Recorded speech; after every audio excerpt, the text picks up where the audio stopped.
അത് ഈ കുഞ്ഞിൻ്റെ വളർച്ചയുടെ ഓരോ ഘട്ടത്തിലും അതനുസരിച്ച് അതിങ്ങനെ വലുതായി അങ്ങനെ വന്നുകൊണ്ടിരിക്കും. അപ്പം അത് ഈ ഗർഭാശയ ഭിത്തിയുടെ മുകൾ വശത്തിരിക്കുന്ന ഇത് നോർമലി അതാണല്ലോ നോർമൽ കണ്ടീഷൻ. സോ ഈ പ്ലാസന്റ പ്രീവിയ എന്ന് പറയുന്ന കണ്ടീഷനിൽ വന്നിട്ട് ഈ പ്ലാസന്റ ഇങ്ങനെ താഴെ, അതായത് സെർവിക്സ് എന്ന് പറയും. സെർവിക്സിന് നമ്മൾ മലയാളത്തിൽ പറയുന്നത് ഗർഭാശയ മുഖം എന്ന് പറയും.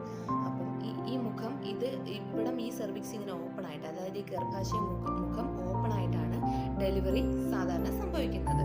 നോർമൽ ഡെലിവറിയിൽ അങ്ങനെയാണ് സംഭവിക്കുന്നത്. അപ്പം ഈ ഗർഭാശയ മുഖത്തെ മൊത്തത്തിൽ അങ്ങ് അടച്ചു കളയും. അതായത് ഈ പ്ലാസന്റ മുകളിൽ രൂപപ്പെടുന്നതിന് പകരം അത് താഴെയായിരിക്കും